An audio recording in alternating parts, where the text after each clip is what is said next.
Hey y'all, so I am a little late, but I'm going to do the Mid Year Freakout Tag, and that is for the months of January through June, so July is not a part of it. Most of my books are actually still packed up in boxes, so I only have 2 that I can physically show you, but I'll make sure and put pictures up for each one. But since having my floors done, I still haven't unpacked my actual books. I'm still working on everything else, getting it back in place, and my books, I'm going to do a new organization of it and do a bookshelf tour here soon, so we'll get to that later, but I digress. Here we go. So prompt 1 is the best book you've read so far in 2020, and I have to say that is going to be The Hero of Ages by Brandon Sanderson. Brandon Sanderson is a new author to me. I read Elantris. It was literally the last book of the year that I read. It was my first book by him. I read Mistborn Era 1. I absolutely loved Mistborn Era 1. The Hero of Ages, I say, is the best book so far because it was something so new to me, and Sanderson has a way of really bringing in these surprises that I hadn't really thought about, and it was just a different level for me. I thoroughly enjoyed it. I devoured those books, and I'd have to say that The Hero of Ages, out of the 3 of them, would be my top book of 2020 so far, just because it brought all 3 of them together. Number 2 is the best sequel you've read so far in 2020, and I'm sure no one's going to be surprised if I say The Well of Ascension, because it's the sequel in the Mistborn Era 1. It's the same thing. His writing is just so different from anything that I've read before, and I'm just eating it up right now. A new release you haven't read yet but want to, and that is A Rage of Dragons. I started listening to this on audio, but I know I've told you guys a million times at this point, I can't do fantasy on audio. I really tried. I got the audio on sale, and because I was just excited, so I was gonna try, but I can't keep it together, and I can tell so many important things are happening.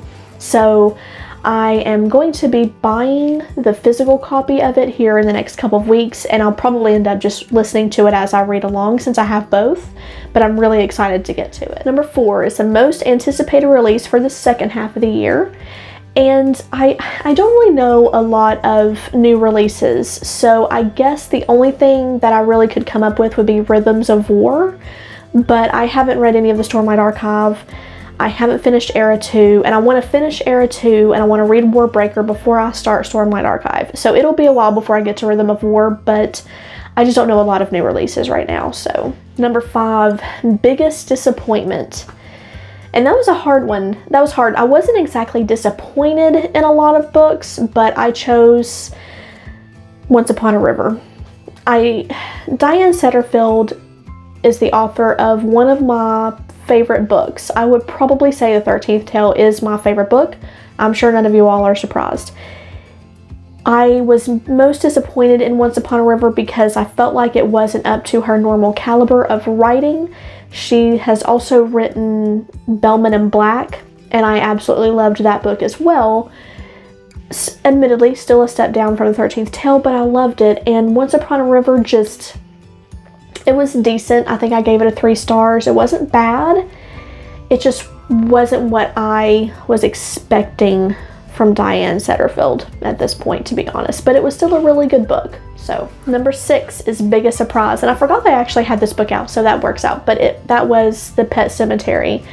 Biggest surprise for me is The Pet Cemetery. I'm going to be putting a review up probably next week of The Pet Cemetery, so I'm not going to go too far into it. But this was the biggest surprise because it wasn't scary for the reasons I thought it would be scary.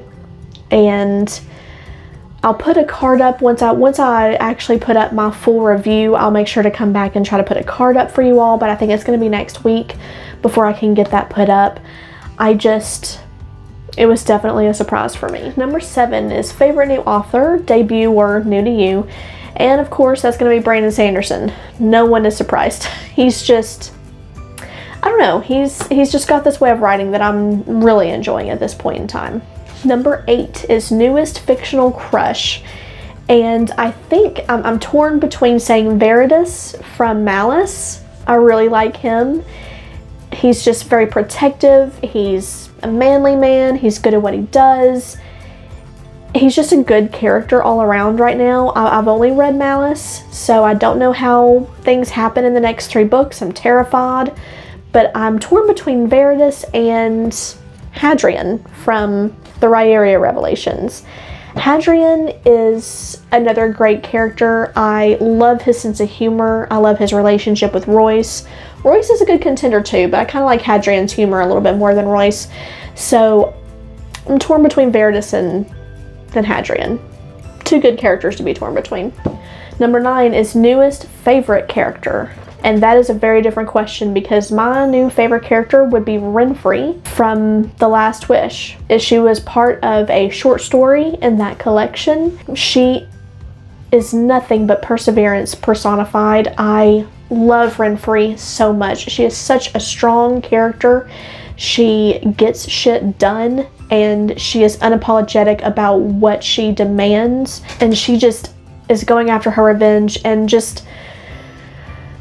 that's what's important to her, is getting revenge. And it was a short story, but her character was so powerful to me and it really moved me. I don't know why. I wish I could have a whole book about Renfrey. I love her so much. Number 10, a book that made you cry. I have a full review about this book, and that is A Little Life by Hanya Yanagihara. That was a very, very emotional read for me. I didn't enjoy reading it at all, but I wanted to finish it. I wanted to get the story. I cried several times throughout that book. There are a lot of trigger warnings, but it's a book that has a lot to say. There's so many deep things going on about mental health and enabling mental health and friendship in general. That's just so powerful. Number 11 is a book that made you happy, and I'm gonna go with A Theft of Swords. I loved this book because it's technically 2 books in the Rye Revelations. It's huge, but I was kind of nervous to start it, but I was so excited. The humor in it is just top-notch. It's something that I didn't realize that I was missing in my books. It's just some of that lightheartedness. I've been reading a lot of serious books, like I just mentioned, A Little Life. So getting some humor in there was something that I really needed, and it just made me happy. It was a good all-around fantasy story that actually made me laugh. Number 12 is the most beautiful book you've bought or received so far this year. And I'm gonna have to go back to Malice. I have eyed this book on bookshelves for years. I wish I'd read it many years ago. My only complaint is that when I ordered the set of 4 from Amazon because that was during the quarantine. I couldn't go to a bookstore, they were all closed, and I didn't want to wait anymore. I ordered all 4. I thought they were the trade paperback size, and they're not. It's not floppy, and it has the really glossy cover.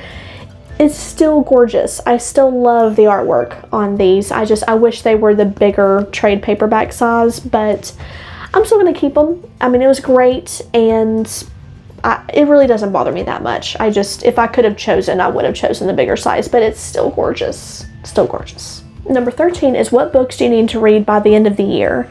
So of course I'm going to go ahead and say The Great Hunt. I'm reading this now, but I also need to go ahead and read The Dragon Reborn by the end of the year. I'd probably like to go ahead and get at least 4 under my belt of The Wheel of Time in general, but I need to continue on with this series. There's not really a specific book that I need to get through. I just have to make sure that I'm continuing on with this series.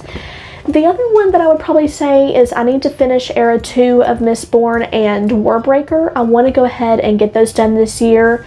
That way I can start on Stormlight Archive. Ideally, I would like to start on the Stormlight Archive before the end of the year, but I may not be able to get to it. We'll see.